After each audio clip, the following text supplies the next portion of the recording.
요즘 우리 성도님들 가정을 영상으로 대신방을 하고 있습니다.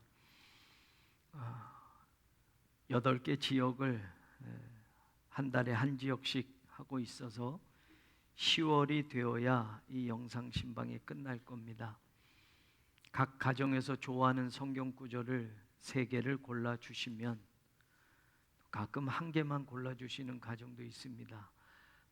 그 말씀 가운데 여러분들이 좋아하는 성경 말씀으로 이제 설교 말씀을 준비하고, 또 여러분이 좋아하는 찬송가를 보내주시면 또 그 찬송가를 또 집어넣어서 여러분의 가정과 개인의 기도 제목들, 그리고 여러분의 가족 사진까지 보내주시면 교회에서 설교와 이 모든 것들을 편집을 해서 영상 예배를 정해진 날짜에 지금 맞추어 발송해 드리고 있습니다.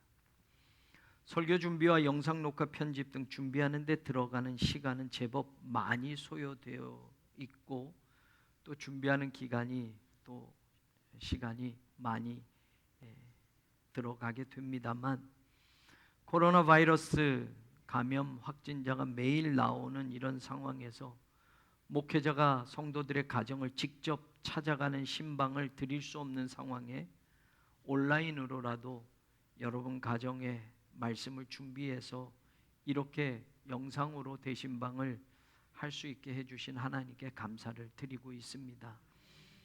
성도들의 기도 제목을 미리 받아서 이제 목사가 보게 됩니다. 그리고 각 가정들의 또 이야기들을 또 듣게 됩니다. 마음에 간직하고 기도하면서 각 가정에서 지금 겪고 있는 그런 아픔이나 혹은 하나님께 간절히 기도하는 중요한 그 내용들을 목회자도 같은 마음으로 가지고 기도하려고 애쓰고 있습니다. 그러면서 제가 여러분들의 담임 목사로 가지는 마음은, 여러분들의 기도 제목, 또 자세하게 또 가족의 현황을, 또 가족의 그런 상황들을 다 알려주지는 않을 수도 있겠지만, 또 이렇게 저렇게 알고 있는 가족들의 아픔이나 간절한 기도 제목들을 저도 기도하면서 하나님 정말 꼭 도와주세요, 또 하나님의 시간이나 하나님의 방법에 꼭 맞추어서 이 사랑하는 성도의 기도에 응답해 주십시오 하는 그런 기도를 저도 드리고 있습니다.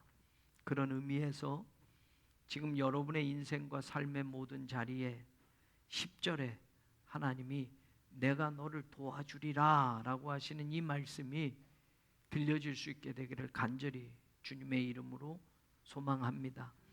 오늘 본문의 내용은 이사야가 활동한 후 한 100년 정도가 지나서 유다가 결국 멸망하게 될 것이고, 바벨론의 포로로 끌려가서 살게 되어 이제 그런 비참한 현실이 오게 될 것에 하나님은 유다 백성들에게 미리 이사야를 통해서 주신 말씀이 담겨져 있습니다. 나라가 망해서 바벨론의 포로로 끌려가게 되는 절망적인 현실이 도래하는 겁니다. 그런데 하나님은 두려워하지 말아라, 놀라지 말아라 라고 이렇게 말씀하고 있습니다. 우리가 선택한 본문, 또 하나님이 주신 이 본문 이사야서 41장을 보면 10절, 13절, 14절을 읽어보면 두려워하지 말아라 라는 것이 3번 계속 반복되어져 나오고 있습니다. 그리고 마찬가지로 똑같이 내가 너를 도와주리라 라고 하시는 말씀이 곧 이어서 3번 또 나오고 있습니다. 여러분, 하나님이 두려워하지 말아라 라고 말씀하시는 것을 보면 지금 상황이 두려워하지 않을 상황인데 하나님이 굳이 두려워하지 말아라 라고 하시겠습니까? 두려워할 수밖에 없는 상황이니까 하나님이 두려워하지 말라라고 지금 말씀하는 겁니다. 어느 누구도 지금 도와줄 수 없는 그런 현실이 되었으니 하나님이 직접 내가 너를 도와줄게 라고 말씀하고 있는 겁니다. 우리가 살아가는 인생 속에서도 우리도 이런 상황을 맞닥뜨릴 때가 있지 않나요? 정말 되어지는 것, 주변 환경, 내 인생을 보면 정말 두렵고 떨림과 염려와 걱정밖에 할 게 없을 만큼 이런 아주 최악의 상황에 직면할 때 있지 않습니까? 주변을 둘러봐도 이런 나를 도와줄 수 있는 곳이, 도와줄 수 있는 사람이 한 사람도 하나도 없다고 할 때 정말 더 힘들고 어렵고 정말 좌절하고 절망할 수 있는 거 아닙니까? 우리들의 인생에도 이런 날들이 있습니다. 지금 바벨론 군대에 의해서 이스라엘의 모든 것들이 다 무너지고 불타버립니다.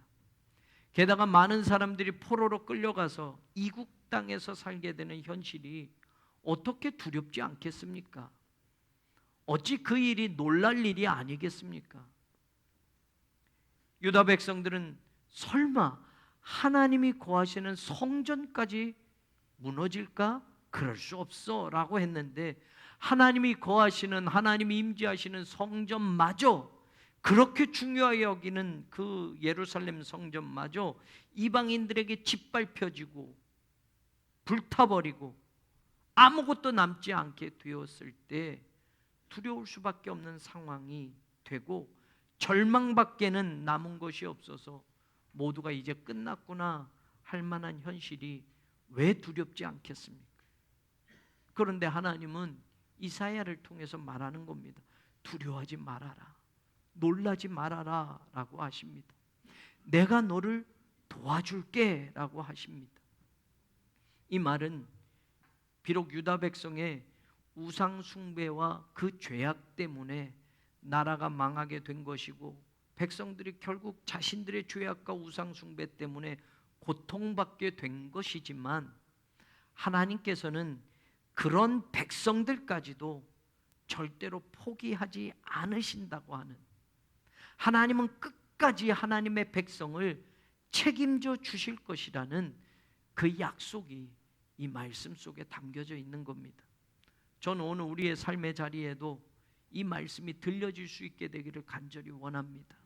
코로나 상황 가운데 감염자가 나오고 사망자가 나오고 있고, 그런 사람들이 오늘 우리 중에 누가 또 감염이 될 수도 있고, 그런 감염자 중에 우리 중에 누가 사망자도 될 수 있는 이런 현실, 앞으로 언제 끝날지도 모를, 미래를 예측할 수 없는 이런 불안한 현실의 상황이 계속 되어지고 있고, 또 그로 인해서 경제적인 손실과 고통이 우리 교우들의 혹은 우리들의 삶의 일상이 되었지만, 지금 나라가 망하고 포로로 끌려가는 상황에 처한 유다 백성들에게도 하나님이 두려워하지 말아라, 겁내거나 놀라지 말아라, 내가 너희를 도와줄게 라고 하는 이 말씀이 오늘 우리에게도, 지금 우리가 살아가는 이 현실에서도 우리에게도 주시는 말씀으로 저와 여러분이 이 아침에 들을 수 있기를 간절히 소망합니다.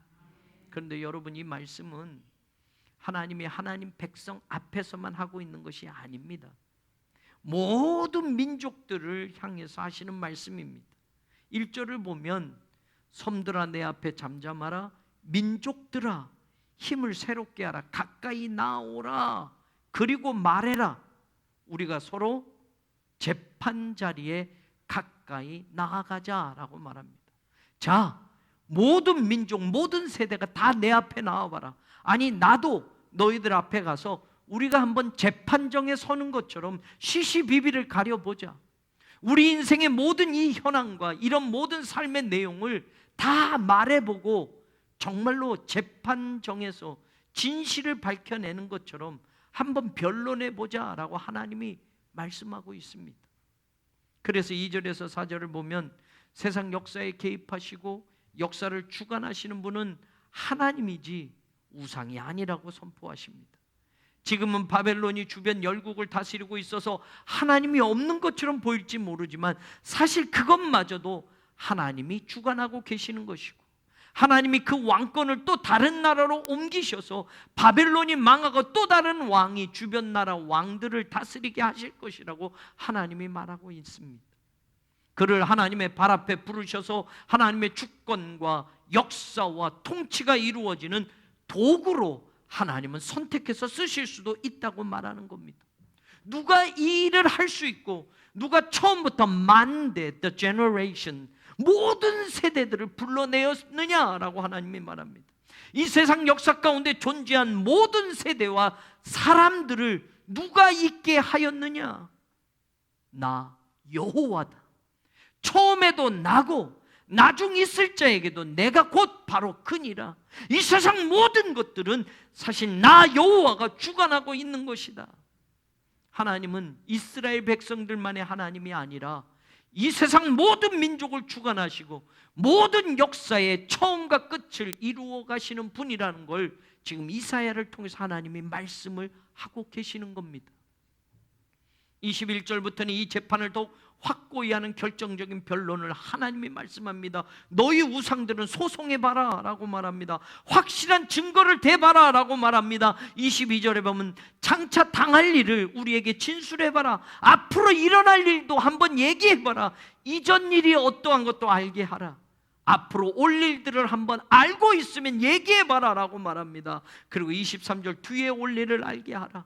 복을 내리든지 재난을 내리든지 한번 해봐라 라고 하나님이 말합니다. 그러면서 24절에 결정적인 선언을 합니다.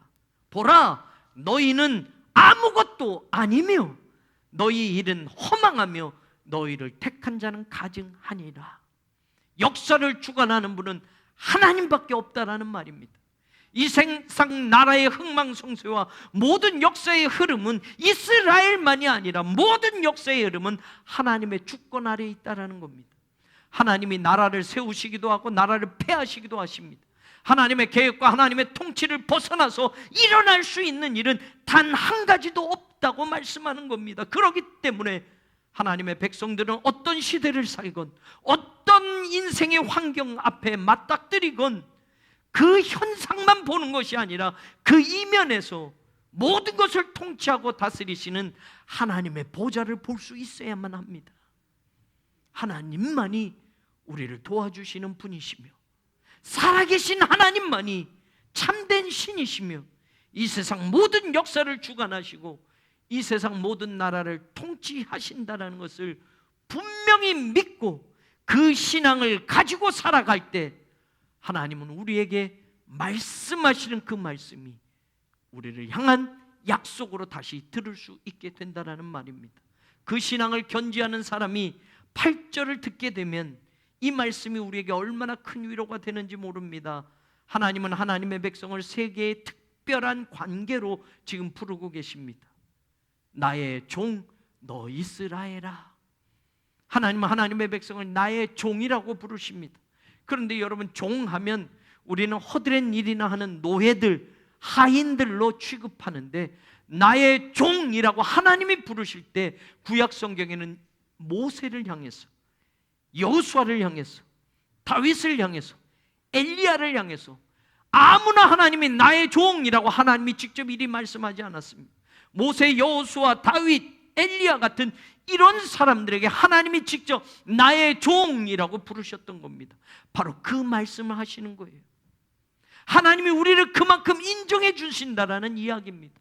모세처럼, 엘리야처럼, 여호수아처럼, 다윗처럼 하나님의 특별한 일을 맡기실 만한 그런 위대한 하나님의 사람으로 우리를 지금 그렇게 부르고 계신다라는 겁니다.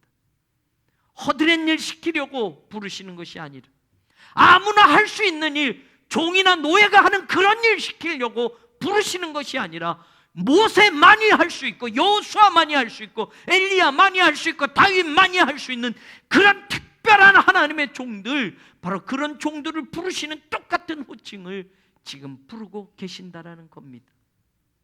하나님은 하나님의 일을 맡기시기 위해서 특별히 사용하시겠다고 하는 말씀을 바로 하고 계시는 겁니다. 모세처럼, 여호수아처럼, 다윗처럼, 엘리야처럼 그 시대에 하나님의 역사를 이루어가기 위해서 위대하게 놀랍게 사용하시겠다고 지금 부르고 계신다라는 겁니다. 세상의 종은 아무나 할 수 있습니다. 아무나 될 수 있습니다. 세상의 허드렛 일은 누가 해도 괜찮습니다. 그러나 하나님의 종은 하나님이 맡겨주신 특별한 일을 위해서 자기 자신을 온전히 내어드릴 수 있어야 합니다. 아무나 모세가 되고 아무나 여호수아가 되고 아무나 다윗이 되는 게 아니라는 말입니다. 하나님은 하나님의 백성 이스라엘을 세계 열방의 웃음거리와 조롱거리로 만들려고 하시는 것이 아닙니다. 이스라엘을 절대로 포기하지 않으시는 겁니다. 이 땅의 교회를 그렇게, 이 땅의 우리를 그렇게, 이 땅의 성도들을 그렇게 하나님은 부르시고, 하나님이 그렇게 그 일을 맡겨주시고 우리를 통해서 하시고자 하는 일이 있다라는 사실을 이 호칭에서 우리는 믿을 수 있기를 주님의 이름으로 축원합니다. 그래서 나의 종 이스라엘아 라고 부르고 계신 겁니다. 모세처럼 엘리야처럼 다윗처럼 그렇게 특별히 내가 너희를 이 시대에 사용하겠다라고 하나님은 그 일을 맡기시며 불러주고 계시는 겁니다. 오늘 우리를 하나님이 그리 부르신다는 걸 믿으시기를 주님의 이름으로 축원합니다. 하나님 두 번째, 내가 택한 야곱아라고 하나님과의 관계를 이렇게 말씀하고 있습니다. 내가 택한 야곱, 택했다라는 말은 책임져 주시겠다라는 말입니다. 택하셨다라는 말은 그 끝이, 그 마지막이 절망이 아니라는 겁니다. 하나님이 선택하셨다면 그 마지막은 비참한 마지막이 아니라 희망이 되고 그 마지막은 여전히 기쁨이 되는 그 마지막이라는 것을 내가 택한 야곱아라는 말씀 속에서 우리는 믿을 수 있어야 합니다. 야곱은 차자였습니다. 그러니 태생부터 장자의 축복을 받을 수 없었던 사람입니다. 또 야곱은 우리가 아는 대로 도망자의 인생을 살았습니다. 믿었던 삼촌 집에서도 20년 동안 고생하고 고생했지만 사실 20년 동안 손에 쥔 것은 하나도 없었습니다. 빈 털털이 객지 인생으로 야곱은 끝나는 것처럼 보였습니다. 그러나 하나님이 야곱을 택하셨을 때 그는 축복의 사람이 되는 겁니다. 차자였지만 장자의 축복을 받을 수 있었던 겁니다. 빈 털털이 20년 객지 인생이 돌아올 때는 하나님이 채우신 가득한 축복의 인생으로 바뀌어졌다라는 겁니다. 하나님이 그를 축복하시니 그의 12 아들을 통해서 이스라엘의 12지파가 만들어지게 되었고, 그 12지파를 통해서 하나님은 이스라엘이라는 민족을, 이스라엘이라는 나라를 세워보셨습니다. 한 사람의 인생을 하나님이 선택하셔서 한 나라가 되게 하고 한 민족이 되게 하신 것은 바로 내가 택한 야곱아 부르시는 바로 하나님의 선택 때문이었다는 것을 믿으십시오. 오늘도 하나님이 우리를 선택하시면 놀라운 일이 일어납니다. 하나님이 오늘 여러분을 선택하셨다면 엄청난 일이 이루어질 수 있습니다. 내가 너를 도와주리라, 나의 택한 야곱아. 오늘도 우리를 이렇게 부르시는 하나님의 음성을 들을 수 있기를 주님의 이름으로 축원합니다. 하나님은 나를 택하셨다는 것이 축복이 되어진다는 것을 믿는 성도들이 되기를 바랍니다. 하나님이 우리 교회를 선택하셨다는 것이 이 세상 땅끝까지 하나님의 선교를 이루는 위대한 교회로 사용하시기 위한 목적이 있다는 것을 믿으시기를 주님의 이름으로 축원합니다. 지금 여러 가지 어려움과 고통 속에서 구원의 손길이 다 끊어져 버린 것 같아 보여도 야곱을 선택하신 하나님이 그를 축복의 인생으로 바꾸어 살게 하셨던 것처럼 이 시대에도 나를 선택하신 하나님이 나에게도 내가 너를 도와주리라 라고 말씀하시면서 내가 택한 야곱아 부르시면서 두려워하지 말아라, 내가 너와 함께한다, 놀라지 말아라, 내가 바로 너의 하나님이다, 내가 너를 굳세게 하리라, 참으로 너를 도와주리라, 참으로 나의 의로운 오른손으로 너를 붙들리라, 이리 약속해 주시는 하나님의 음성이 오늘 이 아침 저와 여러분 모두에게도 들려질 수 있기를 주님의 이름으로 간절히 축원합니다. 세 번째, 하나님이 부르실 때 나의 벗 아브라함의 자손아라고 이런 관계로 부르십니다. 아브라함을 하나님의 친구라고 부르시고 우리를 그런 하나님의 친구인 아브라함의 후손, 자손이라고 부르고 계십니다. 하나님이 아브라함을 친구로 부르실 때 가장 중요한 사건이 있었습니다. 소돔과 고모라를 멸하실 계획을 세우시고 하나님은 아브라함에게 이리 말합니다. 내가 하고자 하는 일을 너에게 숨기겠느냐? 친구는 비밀이 없어야 합니다. 그래야 진짜 친구입니다. 하나님이 아브라함을 그렇게 대우하셨습니다. 내가 하고자 하는 일을 너에게 숨기겠느냐? 미리 말씀해 주셨고, 아브라함은 하나님의 그 계획 아래 하나님께 기도하며 조카 롯을 살리기 위하여 간구했던 것입니다. 바로 그 아브라함의 자손이라고 우리를 부르시는데, 아브라함은 하나님의 복의 근원으로 세워주셨습니다. 그리고 천하 만민이, 이 세상 모든 민족이 바로 너로 인하여 복을 얻을 것이라고 선언해 주셨습니다. 그 말이 무엇입니까? 바로 아브라함의 후손 가운데 메시아이신 예수 그리스도가 태어나고, 메시아이신 예수 그리스도를 통해서 아브라함의 후손인 유대인만이 아니라 온 세상 민족이 하나님의 구원에 들어가게 될 것이며, 하나님의 백성이 될 것이며, 하나님의 자녀가 될 것이라는 축복이 바로 거기에 담겨져 있었던 것입니다. 오늘 이스라엘 민족을, 바벨론의 포로로 끌려가 절망하는 그 민족을 하나님은 아브라함의 자손아라고 부르시고, 오늘 우리 또한 하나님이 그리 말씀하고 있습니다. 지금은 절망인 것처럼 보여도 메시아를 통해서 너희를 구원할 계획이 나에게 있단다라는 것을 미리 선포하시고 알려주셨던 겁니다. 하나님의 사랑이 변하지 않기에 그 사랑을 아브라함이 받았다면 그 사랑을 아브라함의 후손이 받게 될 것입니다. 더불어 아브라함에게 약속하신 그 약속이 신실하신 하나님으로 인하여 우리 또한 그 약속으로 하나님의 자녀가 되고 하늘의 기업을 받는 상속자가 되는 후손이 된다라는 걸 오늘 이 말씀 속에서 우리에게 약속하고 있는 것입니다. 이스라엘 이렇게 부르신 하나님은 구절을 보십시오. 내가 땅 끝에서부터 너를 붙들고 땅 모퉁이에서부터 너를 부르고 너에게 이르기를 너는 나의 종이라, 내가 너를 택하고 싫어하여 버리지 아니하였도다 하였노라 라고 말씀합니다. 지금 땅끝은 절망의 끝자락이었습니다. 지금 서 있는 이스라엘 백성들의 땅 모퉁이는 더 이상 쫓겨갈 곳이 없는 막다른 곳이었습니다.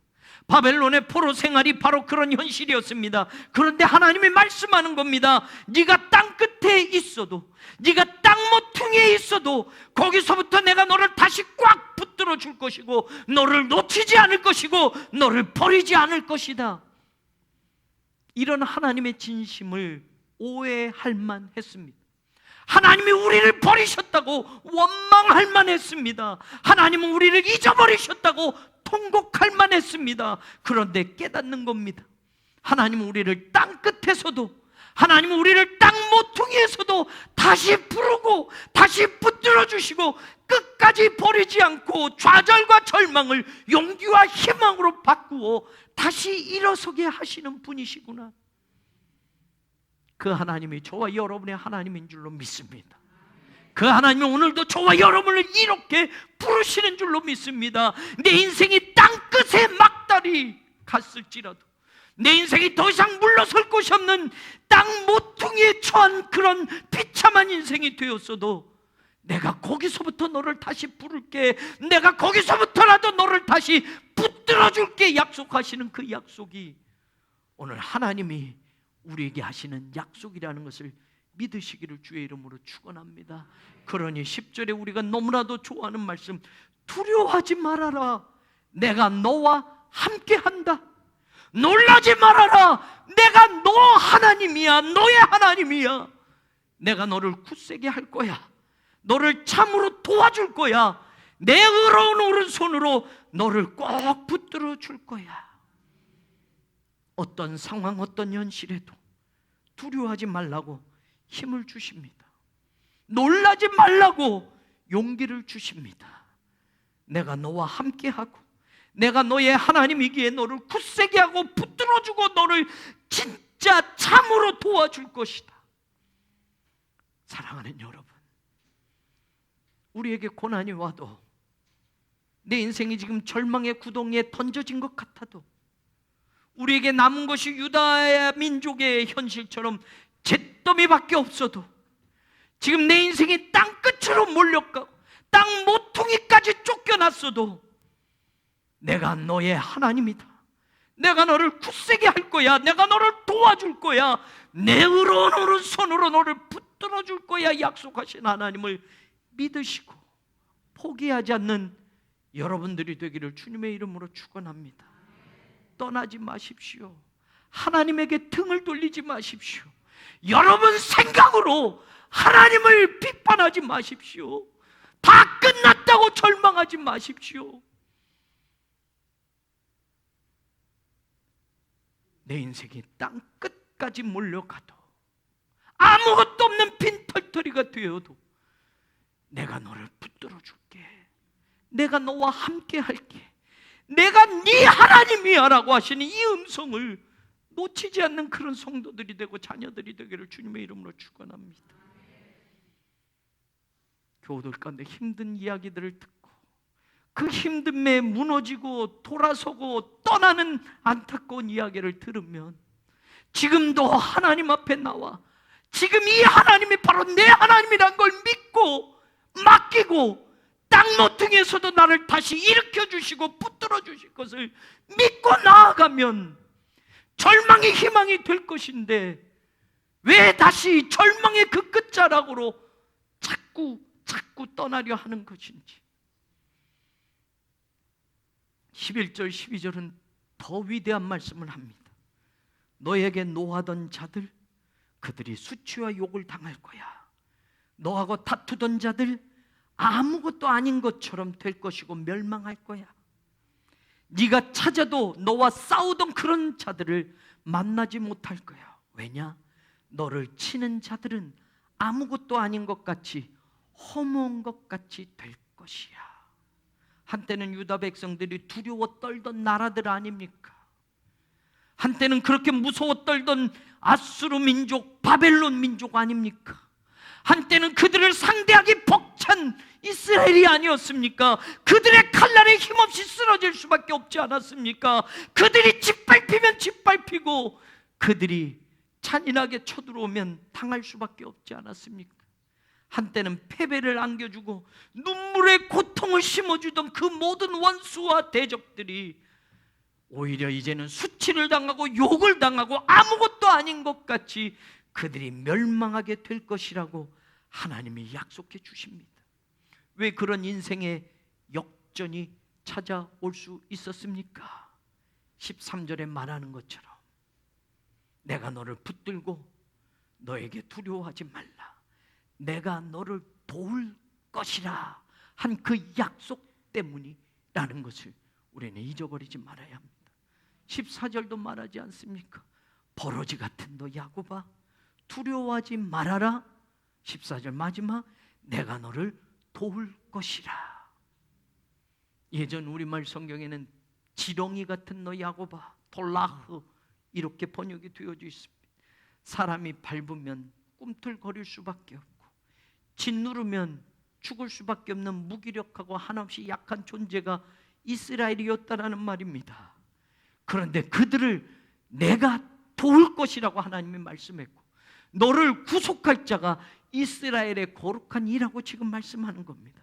구속자라고 하는 이 깔은 억울하고 손해나고 고통받는 것을 대신 갚아주고 도와주는 자를 구속자라고 합니다. 내가 너를 도울 것이야. 내가 희생하면서까지 너의 그 억울함을 풀어줄 거야. 너의 손해난 인생을 회복시켜 줄 거야. 내가 바로 네 하나님이고 내가 바로 너를 구속할 자이기 때문이야 라고 말하는 겁니다. 희생이 따라도 손해나도 내가 대신 희생하면서 도와주겠다고 하는 하나님이 바로 우리의 구속자라는 걸 선포하고 있습니다. 하나님 입장에선 좋은 게 없어요. 손해보는 겁니다. 하나님이 희생할 수밖에 없는 겁니다. 우리를 살리기 위해서 하나님이 죽으실 수밖에 없었습니다. 독생자 예수 그리스도를 십자가에 죽이시면까지 하나님이 우리를 구속하셨고 하나님이 우리에 대한 사랑을 확증해 주셨다는 말입니다. 다른 이유 없어요. 하나님이 도와주시겠다고 하신 그 약속을 지키시기 때문입니다. 한없이 약한 지렁이 같은 이스라엘, 그러나 그들을 하나님이 구속하시고 살리시고 하나님이 다시 일으켜 세우시는데 15절에 보니 내가 너를 이가 날카로운 새 타작기로 삼으리라. 밟으면 꿈틀거리고 죽을 수밖에 없는 지렁이가 하나님이 붙들어주니 하나님이 도와주니 날카로운 타작기가 되어서 산들을 쳐서 부스러기로 만들고 작은 산들을 쳐서 겨같이 만들 것이라고 말합니다. 밟히고 꿈틀거리던 지렁이 같은 이스라엘이 하나님의 권능과 영광을 나타내는 도구로 쓰임 받게 될 것이라는 약속이 그 다음에 이어지고 있는 겁니다. 그래서 마지막 16절에 보면 여호와로 말미암아 즐거워하겠고 이스라엘의 거룩한 이로 말미암아 자랑하리라 라고 선언합니다. 하나님이 도우신 이런 축복의 인생이 바로 저와 여러분의 것이 되기를 주님의 이름으로 축원합니다. 나를 도우시는 하나님으로 즐거워하며 나를 도우시는 하나님을 자랑하는 축복의 인생이 바로 저와 여러분의 것이 되기를 주님의 이름으로 축원합니다. 10절 두려워하지 말아라 참으로 너를 도와주리라. 13절 두려워하지 말아라 내가 너를 도우리라. 14절 버러지 같은 야곱아 두려워하지 말아라 내가 너를 도울 것이라. 지금도 우리에게 내가 너를 도우리라 말씀하시는 하나님의 이 음성을 귀로가 아니라 가슴으로 심장으로 듣고 살아가는 하나님의 자녀들이 되기를 우리 주님 예수 그리스도의 이름으로 간절히 축원합니다. 하나님, 절망이라고 말하고 고통이라고 말하고 아무것도 희망을 찾을 수 없는 현실이 되었다고 좌절할 수밖에 없는데 하나님이 이사야를 통해서 두려워하지 마라, 놀라지 마라, 내가 함께 할 거야, 내가 너의 하나님이 아니냐, 내가 너를 도와주리라 약속하셨습니다. 하나님 우리 성도들 도와주십시오. 힘들고 어려운 인생길을 가는 우리 사랑하는 성도들 하나님 도와주십시오. 그 가정에 손해난 것들을 도와주십시오. 그 가정의 아픈 사연들을 들으시고 도와주십시오. 기도하는 것 들어 응답해 주십시오. 하나님이 우리 하나님임을 믿습니다. 내가 너를 도와주리라 약속하심이 오늘 우리에게도 이루어질 것을 믿습니다. 도와주십시오. 우리 교회를 도와주십시오. 우리 나라를 도와주십시오. 하나님 우리를 도와주십시오. 지렁이 같은 인생이어도 밟히고 죽을 수밖에 없는 인생이어도 하나님이 붙들어 주시면, 하나님이 우리 하나님이 되어주시면, 하나님이 도와주시기만 한다면 땅 끝에서도 땅 모퉁이에서도 쫓겨난 인생이 다시 일어설 수 있음을 믿사오니 하나님 도와주십시오. 하나님만이 우리의 희망이며 하나님만이 우리의 기쁨이고 자랑이 됨을 성도들의 삶에서 보게 하여 주시옵소서. 예수님 이름으로 간절히 기도 올리옵나이다. 아멘.